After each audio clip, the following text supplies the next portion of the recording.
똑같이 자 시작. 그러므로 형제들아 내가 하나님의 모든 자비하심으로 이를 권하노니 너희 몸을 하나님이 기뻐하시는 거룩한 산 제물로 드리라. 이는 너희가 드릴 영적 예배니라. 너희는 이 세대를 본받지 말고 오직 마음을 새롭게 함으로 변화를 받아 하나님의 선하시고 기뻐하시고 온전하신 뜻이 무엇인지 분별하도록 하라. 아멘. 오늘 이제 새 둘째 날을 맞이했어요. 여러분 이 말씀 오늘 이번 주 한 주간 동안 며칠 남지 않았지만 오늘 목요일, 금요일, 토요일 또 주일 돌아오게 될 터인데 한번 여러분 이 말씀을 꼭 암송했으면 좋겠다는 그런 생각이 듭니다. 제가 이제 오늘 그 새벽에 나와서 이렇게 기도하는데 하나님이 저에게 이게 이제 마음에 들려주는 음성이죠, 그죠? 제일 처음에 떠오르는 단어가 이게 이제 체질 개선이에요. 체질 개선. 그래서 제가 이제 체질 개선을 자꾸 기도를 했어요. 이제 보게 되면 체질 개선이라고 하는 것은 사람들이 이제 암에 이렇게 걸립니다. 암에. 그래서 주변에 보게 되면 오늘 이제 우리 김민선 집사님이 이게 이제 뒤쪽에 이렇게 암이 와가지고 이렇게 이제 암 수술을 받게 되어져. 이제 그 아산병원에서 암 수술을 받게 된다고 어제 이제 와서 기도 받고 갔어요. 오늘 제가 가서 기도해 주겠다고 하니까 하시는 말씀이 간호사 병동에 들어갔대요. 그래서 마음대로 올 수도 없고 자기도 나올 수가 없어서 목사님 안 되니까 가면서 기도를 받겠습니다. 그래서 이제 기도를 받고 이제 갔어요. 그래서 또 이제 가서는 11시쯤에 이렇게 수술 계획이 잡혀 있으니까 목사님 꼭 기도해 주세요 하면서 이렇게 이제 기도를 부탁했어요. 여러분 꼭 기도를 해 주시길 바라고요. 이제 사람이 살아가다 보면 이렇게 이제 질병이 찾아옵니다. 뭐 기도해도 또 믿음의 사람도 이렇게 이제 질병이 찾아오게 되어져요. 특히 이제 이 암이라고 하는 것은 사람이 이제 걸리게 되면 쉽게 이렇게 이제 낫지도 않고 또 결국은 최악의 같은 그런 경우에는 죽음으로 가는 그런 문턱에 선 질병이기 때문에 암에 걸렸다는 그 말을 듣는 순간 그 마음이 완전히 녹아버려요. 그래서 뭐 아직 끝나지도 않는데 마치 최악을 생각하면서 절망하는 그런 경우들이 굉장히 많지요. 근데 여러분 왜 이렇게 우리에게 이런 이제 그 질병들이 찾아올까요? 성경 말씀에 보게 되면 예수님이 그런 말씀했죠, 그죠? 예수님 이 땅에 오심으로 그분이 채찍에 맞게 되어져요. 근데 채찍 맞음으로 우리가 남을 입었어요. 근데 이런 모든 질병들, 그러니까 여러분 그 하나님이 원래 만드셨던 그 에덴 동산에 돌아가서 보게 되면 거기는 모든 것이 풍요로웠었어요. 그래서 뭐 건강했었고 정말 하나님과 직통하며 이런 모든 것이 이렇게 주어졌는데 그러니까 왜 이렇게 우리가 사는 세상이 이렇게 되었나? 그게 이제 뿌리가 죄입니다. 죄. 그래서 결국 하나님과 분리되어지면서 생명을 떠나게 되어지고 그러니까 우리에게 찾아왔던 것은 죄와 함께 이게 이제 질병이죠. 질병, 가난, 뭐 저주, 죽음 이런 모든 것들이 그 하나님을 떠난 그 죄로 말미암아 우리에게 그 주어진 것들이에요. 그래서 예수님 오셔서 이렇게 십자가에 못 박혀 돌아가시는데 그 십자가를 통해서 단지 우리의 죄만 용서한 것이 아니고 죄로 말미암아 드러났던 그 열매들 아까 얘기했죠. 가난, 질병, 뭐 죽음, 뭐 지옥, 뭐 이런 저주 같은 것들을 예수님이 이렇게 친히 십자가에 못 박혀 달려 돌아가시면서 이 모든 것을 깨뜨리세요. 여러분 예수님은요 천하를 만드신 천하의 주인이시잖아요. 그런데 그분이 이 땅에 오실 때 그 하늘의 영광을 버리시고 가장 가난한 상태로 오세요. 아시죠, 그죠? 그분이 태어나신 곳이 어디라고요?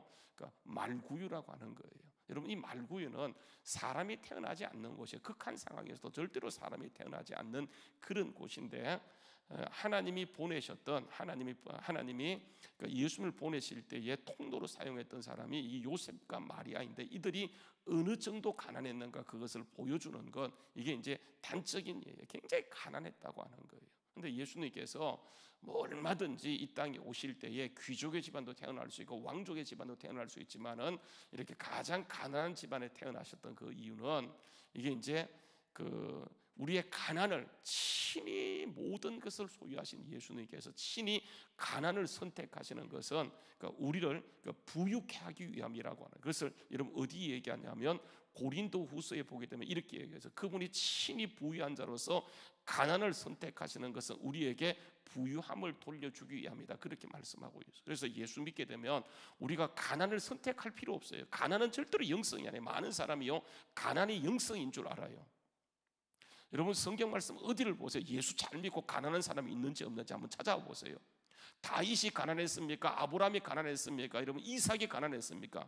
야곱이 가난했습니까? 신약에 와서요 가난은 절대로 영성이 아니에요. 그러니까 예수님이 인자는 머리 둘 곳도 없다. 이게 왜 그러냐면 우리에게 머리 둘 곳을 주시기 위해서 그분이 그렇게 하신 것이지. 그러니까 예수님이 그렇게 했다가 우리가 그렇게 할 필요가 없잖아요. 예수님께서 다 회복시켜줬는데 우리는 지금까지도 가난의 영성에 이게 마귀 영성인데 그게 붙잡혀서 가난한 것이 마치 영성인 것처럼 그게 옳은 것처럼 착각하는데 여러분 그렇지 않아요. 우리는 누리라고 하는 거예요. 하나님께서 우리에게 누릴 수 있는 특권을 주셨기 때문에 새해에는 여러분 좀 누려지는 은혜가 있기를 간절히 소망합니다. 이게 하나님이 그렇게 우리에게 그렇게 하시는 거예요. 그러니까 우리는 뭐냐면 잘못 믿고 있어요. 단적인 것만 가지고 전체를 판단하는데 여러분 이단들이 뭔지 아십니까? 이단들은요 성경을 통으로 보지 못하고 한 절을 다 끌고 와요. 그리고 다음 말씀으로 점프해요. 여러분 이단들이 범하는 실수가 뭔지 아십니까? 여러분 이거예요. 원숭이 똥구멍은 빨개, 빨간 것은 사과, 사과는 맛있어, 맛있는 것은 바나나, 바나나는 길어, 긴 것은 기차, 기차는 빨라, 빠른 것은 비행기, 떴다 비행기 이렇게 나가는 거예요. 원숭이 엉덩이에서 뭐로 갔습니까? 이게 논리를 점프하게 되면 이단 항상 그렇게 얘기하는 거예요. 그러니까 성경을 전체를 보지 못하고 시작은 은숭이 궁덩이였는데 이게 빨간 것이 나중에 어디로 갔냐면 비행기로 가버렸어요. 사람은요 논리를 점프하게 되면 자기도 모르게 그게 쏘가 넘어가는 거예요. 그래서 성경을 딱 보게 되면 그렇게 보여요. 그러니까 그런 안경으로 보게 되면 그렇게 보이도록 되어 있어요. 그래서 성경을 항상 이단들이 얘기하는 것은 그 성경만 보지 말고 앞뒤 문맥을 보게 되면 절대로 그런 내용이 아니에요. 성경 전체는 누구를 얘기하냐면 예수 그리스도를 얘기하는 거예요. 구약도 예수고 신약도 예수고 계시록도 예수예요. 예수 말고 있을 수가 없어요. 한번 여러분 보실래요? 요한복음 5장요. 말씀 가서 보세요. 요한복음 5장 말씀입니다. 요한복음 5장 말씀에 한번 가서 보세요. 요한복음 5장 말씀에 보게 되면 이런 말씀을 합니다. 5장 35절 말씀인데 보세요. 이렇게 얘기합니다. 요한복음 5장 말씀에 보게 되면 이런 말씀을 합니다. 요한복음 5장 39절 말씀에 요한복음 5장 39절 말씀에 보게 되면 이렇게 합니다. 너희가 성경에서 영생이 얻는 줄로 생각하고 성경을 연구하거니와 이 성경은 곧 누구에 대해서 기록한 거예요? 누구에 대해서 기록한 거예요? 예수에 대해서 기록한 거예요. 여러분 이때 말하는 성경은 구약을 말하는 거예요. 이때는 신약이 없었어요. 신약은 나중에 기록되었어요.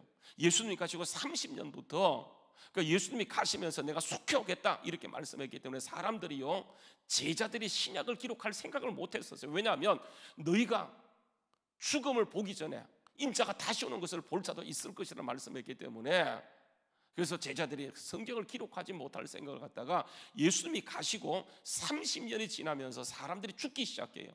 그래서 이래서는 안 되겠다 생각하고 단편적으로 기록되어 있던 것들을 이렇게 모집해서 편집하여 기록한 것이 뭐냐면 성경이에요. 그래서 복음서 가운데 가장 먼저 기록된 것이 뭡니까? 마가복음이고요. 신약 성경 가운데 가장 먼저 기록된 것이 바울 사도가 기록한 데살로니가 전서예요. 데살로니가 전서. 그러니까 이런 성경이 기록되고 나중에 이게 신약 성경이 되어져요. 근데 여러분 이 신약 성경 구약도 보세요. 이 성경에서 영생을 얻는 너희가 생각하고 성경을 연구하지만 이 성경은 내게 대해서 기록한 거야. 구약 성경이 전체가 예수예요. 신약도 예수예요. 예수님은 다시 오세요.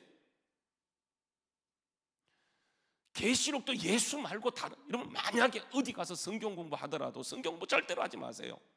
만약에 성경 공부할 기회가 있게 되면 성경 공부 하십시오. 하시는데 가서 예수 말고 다른 것을 얘기한다. 뭐 비유를 얘기한다. 뭐 짝풀이를 얘기한다. 이런 이 모든 것들이 다 이단이기 때문에 절대로 가서는 안 돼요. 왜냐하면 영혼을 훔치고 영혼을 도둑질해버려요. 사람은 얼마나 여러분 어리석었냐면 거기 가서 몇 번만 듣다 보면 그런 안경으로 보게 되면 성경이 그렇게 보일 정도로 성경은요, 여러분 이것을 시커먼데 이거 빨개 하면서 계속 듣다 보면 여러분 이게 결국은 빨간 것으로 보이는 거, 이게 여러분 사람이에요. 그래서 우리가 하나님 말씀을 펴놓고 예수 제대로 믿는 게 참 중요한데, 보십시오. 오늘 말씀에 여러분 돌아가서 보시게 되면 바울 사도가 자 이제 그동안 1장부터 11장까지 얘기했던 그 내용을 기초로 해서 하는 말이 뭐냐 하면, 그래서 12장 1절에 보게 되면 그러므로예요. 그러므로. 그러니까 그러므로라고 하는 것은 앞에 있던 내용을 받으면서 하는 말이 뭐냐 하면, 그러므로 형제들아 내가 하나님의 모든 자비하심을 의뢰한다. 앞에 나왔던 내용으로 우리를 건면하는 거예요. 앞에 여러분 나왔던 내용이 뭡니까? 로마서 1장부터 11장까지 여러분 줄기차게 바울 사도가 얘기했던 내용이 뭐예요? 인간의 실패를 얘기합니다. 인간의 실패. 인간은 실패했어요. 그래서 보십시오. 여러분 로마서 다시 한번 돌아가서 보시게 되면 로마서 1장 말씀 가서 보시게 되면 1장은요 이게 이방인에 대해서 얘기하는 이방. 1장 말씀에 보게 되면 이방인들을 얘기하는 거예요. 로마서 1장 말씀에 가서 보게 되면 1장 18절 말씀입니다. 1장 1절부터 17절까지는 복음을 얘기합니다. 복음. 그래서 여러분 1장 16절 말씀에 보게 되면 이런 얘기죠. 로마서 1장 16절 내가 복음을 부끄러워하지 않아요. 이 복음은 모든 믿는 자에게 구원을 주시는 하나님의 능력, 누구라고 하는 거? 예수 그리스도를 말하는 거예요. 내가 복음을 부끄러워하지 않는 이 복음은 모든 믿는 자에게 구원을 주시는 하나님의 능력이 됨이라. 먼저는 유대인에게요, 그리고는 헬라인에게로다. 복음에는 하나님의 의가 나타나서 믿음으로 믿음에 이르게 하나니 기록된 바 오직 의인은 뭐라고요? 믿음으로 말미암아 살리라 함과 같으니라. 이렇게 얘기해 놓고요, 아까 보세요. 이게 여러분 1장 16절 말씀에 보게 되면 먼저는 유대인, 나중은 뭐예요? 헬라인이에요. 이방인을 말하는 거예요. 그러니까 전체 이게 인류를 얘기하는데 바울 사도가 인류를 유대인과 이방인 이분법으로 나누어 버렸어요. 근데 여러분 이렇게 유대인과 헬라인 얘기해놓고 적용은 어떻게 하냐면 이방인부터 먼저 적용하세요. 그래서 18절부터는 그러니까 이방인의 실패를 얘기해요. 이방인의 실패. 18절 말씀은 하나님의 진노가 불의로 진리를 막는 사람들의 모든 경건치 않음과 불의에 대하여 하늘로부터 나타났으니, 하나님의 진노가 하늘로부터 나타났는데 왜 그렇습니까? 이유는 항상 이유입니다. 이는 하나님을 알만한 것이 그들 속에 보임이라. 하나님이 이를 그들에게 보이셨느니라. 이게 여러분 일반 계시예요. 창세로부터 그에 보이지 아니한 것들 곧 그의 영원하신 능력과 신성이 그가 만드신 만물에 분명히 보여 알려졌나니 그러므로 그들이 핑계하지 못할지니라. 하나님을 알되 하나님을 영화롭게도 하지 아니하며 감사하지도 아니하고 오히려 그 생각이 허망해지며 미련한 마음이 어두워졌느니라. 그래서 여러분 보세요. 21절 스스로 지혜에 따라 어리석게 되어 썩어지지 않은 하나님의 영광을 썩어질 사람과 새와 짐승과 기어다니는 동물의 모양으로 우상으로 바꾸었느니라. 그러므로 하나님께서 그들의 마음을 정욕대로 더러움에 내버려두사 그 몸을 서로 욕되게 하게 하셨으니 이는 그들이 하나님의 진리를 뭐로 바꾸었어요? 거짓 것으로 바꾸었어요. 그래서 피조물을 조물조보다 더 경배하는 거예요.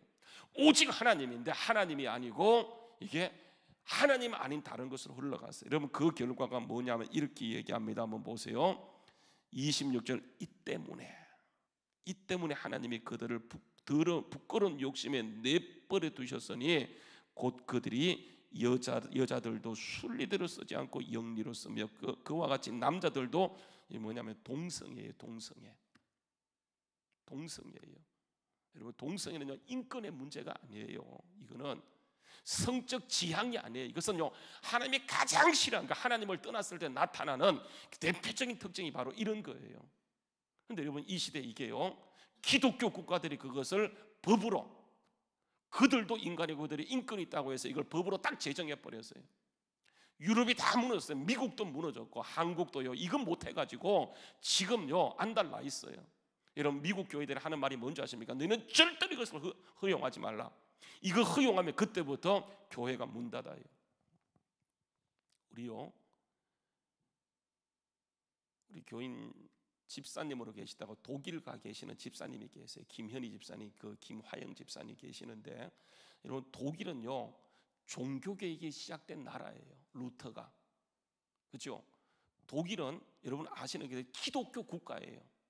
목사가 되면 그때부터 공무원이에요. 목사는 공무원이에요. 그래서 셀러리가 교회에서 나오는 게 아니고 어디서 나오는지 아십니까? 국가에서 나와요. 그래서 독일 목사는 여러분 이게 굉장히 부유합니다. 왜냐하면 공무원이니까. 근데 여러분 그 독일이 여러분 어떠한지 아십니까? 하나님을 안 믿어요. 잘 삽니다. 가서 보게 되면.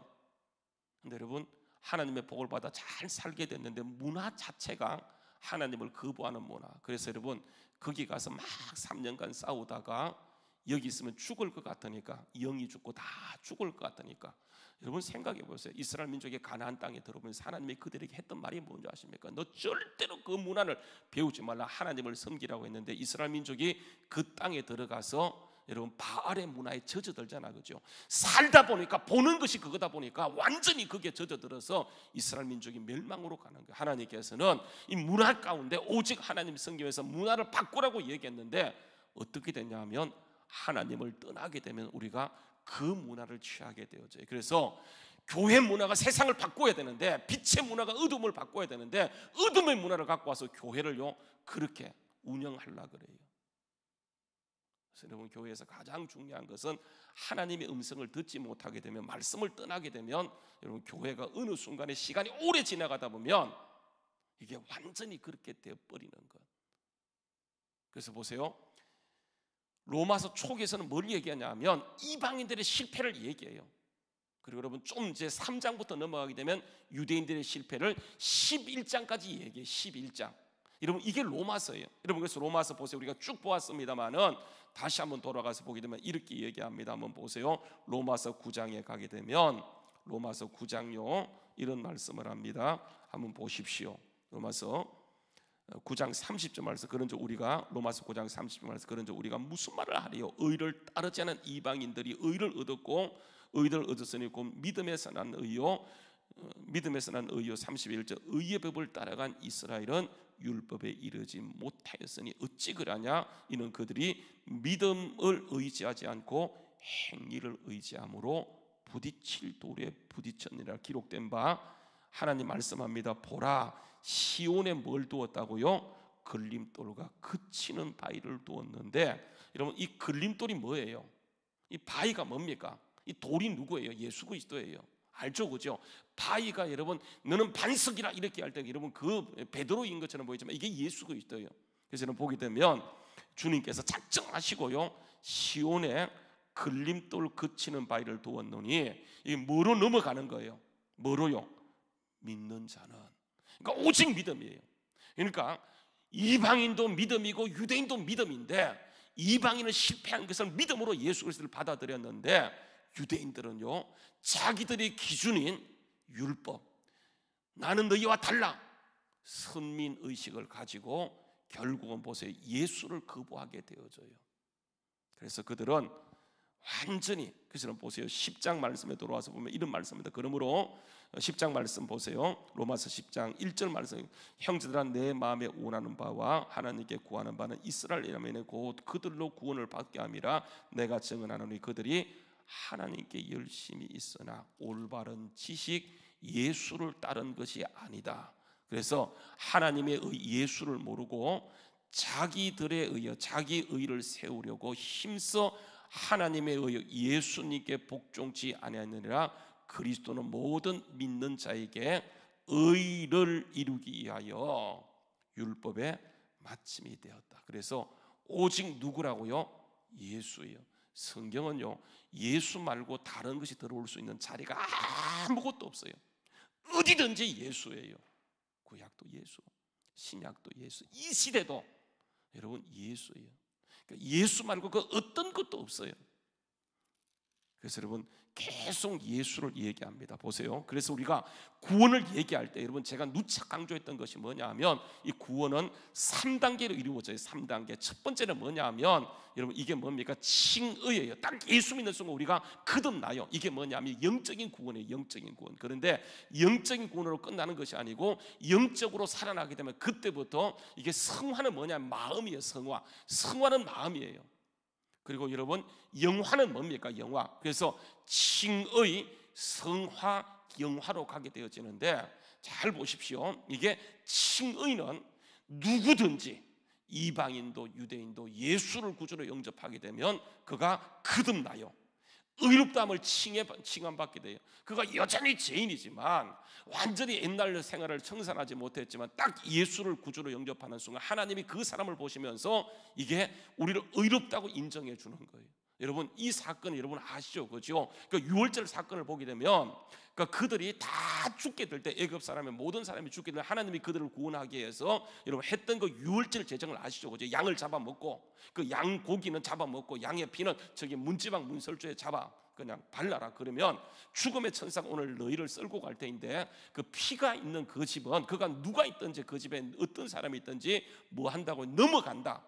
패스오버 유월한다. 그래서 유월절은 유월에 있는 유월절이 아니고 이게 하나님이 그러니까 그들이 어떤 상태에 있든지 그 피만 보면 그냥 이게 넘어간 거예요. 패스오버한 거예요. 여러분 이게 뭐냐 하면 칭의예요. 내가 아직 완벽하지 못해요. 내세울 게 아무것도 없어요. 그런데 하나님이 우리를 예수 믿는 것 때문에 우리를 무조건 의롭다고 받아주는 거. 이게 뭐냐면 칭의예요. 칭의. 이렇게 칭의. 그러니까 하나님 영적으로 구원받은 우리가 그때부터 이게 성화되는 것. 성화는 예수님을 닮아가는 것인데 여러분 성화를 이루기 위해서는 가장 중요한 게 마음이에요. 마음이에요. 그래서 여러분 마음이 예수님의 마음을 닮아가는 거예요. 마음. 근데 보세요. 영화는 뭡니까? 영화. 칭의 이거는 영적 구원이에요. 성화는 마음을 얘기하는 거예요. 그러면 여러분 영화는 뭡니까? 이게 몸이에요. 몸. 그래서 여러분 가장 중요한 게 영혼육이라고 얘기할 때 여러분 다시 얘기하면 몸이 여러분 가장 중요해요. 몸이. 사람들이요 몸이 이게 보이는 거 육이기 때문에 별로 중요하지 않은데 우리 기독교인에게 있어서는 몸이 얼마나 중요하냐면 여러분 하나님의 일 뭐로 합니까? 영이 합니까? 마음이 합니까? 뭐로 해요? 몸이 하는 거, 육이 하는 거예요. 열매가 어디서 맺히는 거예요? 마음에서 열매 맺히는 것이 아니고 우리가 육으로 열매 맺히는 거예요. 한번 여러분 보세요. 한번 보십시다. 야고보서요. 이 말씀도 하나님이 그냥 묵상 가운데 주시더라고요. 야고보서 3장 말씀에 야고보서 3장 말씀에 보게 되면 이런 말씀을 합니다. 야고보서 3장 말씀에 가서 보게 되면 이런 말씀을 하세요. 야고보서 3장요. 말씀 보십시오. 13절부터 18절 말씀인데요. 한번 읽어보죠. 자 시작. 너희 중에 지혜와 총명이 있는 자가 누구냐? 그는 선행으로 말미암아 지혜의 온유함으로 그 행함을 볼지니라. 그러나 너희 마음속에 독한 시기와 다툼이 있으면 자랑하지 말라. 진리를 거스려 거짓말하는 자라. 이런 지혜는 위로부터 내려온 것이 아니고 땅으로부터 온 것이기 때문에 정욕적이고 뭐예요? 마귀적인 거, 귀신적이라고 하는 거예요. 그래서 시기와 다툼이 있는 곳에는 혼란과 모든 악한 일이 있음이라. 오직 위로부터 내려온 위로부터 난 지혜는 첫째 뭐예요? 성결하고 다음에 화평하고 관용하고 양순하고 긍휼과 선한 열매가 가득하고 편견과 거짓이 없으니. 18절 말씀 같이 읽는다. 시작. 자, 열매는요 이게 성화를 통해서 육에 맺히는 거예요. 열매는 우리 몸에 맺히는 거예요. 그래서 여러분 이게 영광은 뭐냐? 몸이 중요한 거예요. 뭐 우리는 막 영적 얘기하는데 영적인 것이 결국은 흘러서 영적인 것이 마음을 흘러 어디 가냐면 육으로 가요. 그래서 육이 굉장히 중요합니다. 육. 그래서 여러분 그 사람을 볼 때 이 사람이 만약에 육이 바뀌지 않았으면 혈기 팍팍 뿌린다. 그러면 그 사람은 지극히 육적인 사람이에요. 결국은요 어디에서 맺히냐면 이게 육이에요, 육. 그래서 여러분 본문 말씀에 돌아가서 보세요. 본문 말씀에 보게 되면 영적 예배라고 하는 것을 뭐라고 하면 영적 예배요. 이게 이제 영적 예배를 얘기하는 것인데 영적인 것을 얘기하는데 로마서 12장 1절 말씀에 보게 되면 그러므로 형제들아 내가 하나님의 모든 자비하신 너희를 권하니 앞에 있는 내용을 가지고 너희를 권면한다라고 얘기하면서 너희 몸을, 그래서 여러분 몸이 나오는 거예요. 결국은 하나님의 영광은 몸에서 드러난 거예요. 몸. 너희 몸을 하나님이 기뻐하시는 거룩한 산 제물로 드리라. 이것이 너희가 드릴 어떤 예배라고요? 영적인 거, 영적인 거. 이 영적인 것은요, 예수 믿으면 당연히 구원받게 돼. 칭의 그리고 마음도요. 그래서 보게 되면 12절부터 이 몸이 엄청나게 중요한 것이기 때문에 영적으로 거듭난 우리에게 이렇게 얘기합니다. 2절 말씀해 보면 너희는 이 세대를 본받지 말고 오직 뭐예요? 마음이에요. 성화를 얘기하는 거예요. 그 성화가 어디에서 드러나냐 하면 몸에서 드러나기 때문에 다시요 2절 말씀에 너희는 이 세대를 본받지 말고 오직 마음으로 새롭게 함으로 변화를 받아 하나님의 선하시고 기뻐하시고 온전하신 뜻이 무엇인지 분별하라. 그래서 여러분 이게요 영혼 육은 따로 돼 있는 것이 아니고 거듭난 사람은 마음으로 와서 결국은 열매를 어디 맺냐 하면 여러분 이게 몸에서 육에서 맺히는 거예요. 그래서 그게 영적 예배다. 그래서 여러분 이 말씀을 꼭 우리가 암송하고 또 묵상하게 될 때 하나님 말씀은 여러분 한 번 읽을 때 다르고요. 이걸 100번 수백 번 읽다 보면 나도 모르게 그 말씀의 깊이가 영으로 오게 되어져요. 그러니까 영으로 오게 되어져요. 그러면서 우리가 변화되어지는 거예요. 다시 한번요 12장 1절 말씀 같이 한번 읽어봅시다. 자 시작. 그러므로 형제들아 내가 하나님의 모든 자비하심으로 너희를 권하노니 너희 몸을 하나님이 기뻐하시는 거룩한 산 제물로 드리라. 이는 너희가 드릴 뭐라고요? 영적 예배니라. 오늘 여러분 하나님의 말씀이 나의 영을 지배하고 나의 마음을 지배하고 그래서 내 몸에서 의의 열매가 맺히고 그래서 보게 되면 이렇게 얘기합니다. 13장요 가서 보세요. 13장 14절 말씀 이게 계속 연결되는 거예요. 13장 14절 말씀 그래서 이렇게 얘기합니다. 13장 14절 말씀 읽어봅시다. 시작. 오직 주 예수 그리스도로 옷 입고 정욕을 위하여 육신의 일을 도모하지 말라. 오직 주 예수 그리스도 옷 입고 그렇죠? 오늘도 주님만 따라갈 때 하나님께서는 우리의 모든 영역, 육의 영역까지 우리의 가정의 영역까지 여러분 그래서 보세요. 하나님은 영을 통해서 우리의 모든 걸 바꾸는 거예요. 보세요. 내가 바뀌잖아요. 그러면 우리 가정이 달라져요. 내가 막 잔소리하지 않더라도 내가 막 하지 않더라도 하나님께서 그 모든 걸 나를 다스리게 되면 내가 가는 곳은 나는 빛으로 그 자리에 있기 때문에 말하지 않더라도 하나님께서 사람들이 내가 빛인 줄 알아요. 빛은요 내가 빛이다 해서 빛이 아니고 가만히 있게 되면 사람들이 저 사람은 하나님의 사람 같아, 저 사람은 빛 같아 하고 어둠이 도망가기 시작해. 사단은요 막 명령하기도 하지만 우리가 빛으로 서 있게 되면 빛으로 있는 그곳에 사단은 있을 자리가 아니라는 걸 생각하고 짐 싸고 도망가게 되어져요. 그래서 우리가 빛이에요, 빛. 그래서 여러분 이 말씀이 우리의 영을 지배했고 우리의 마음을 지배했고 완전히 주님께서 우리의 육까지 지배할 수 있도록 여러분 다시 본문 말씀 보십시오. 육까지 지배할 수 있도록 영적 예배는 뭐냐 하면 너희 몸을 하나님이 기뻐하시는 산 제물로 뭐 하라고요? 드리는 거예요. 한번 따라서 하나님 제 몸을 주님께 드립니다. 그러면 주님께서 역사하기 시작하세요. 주님 제 몸을 주님께 드립니다. 내 모든 것을 주님께 드립니다. 주님의 끝입니다. 고백하고 선포하게 될 때 하나님은 진짜 여러분 오셔서 우리 육도 다스리고 거기에 의의 열매, 평강 열매, 오직 주 예수 그리스도 옷 입고 성립케 한다는 사실을 기억하고 오늘도 여러분 이 예수로 옷 입고 의의 열매를 맺히는 우리 모두 될 수 있기를 주의 이름으로 축원합니다. 기도하시겠습니다.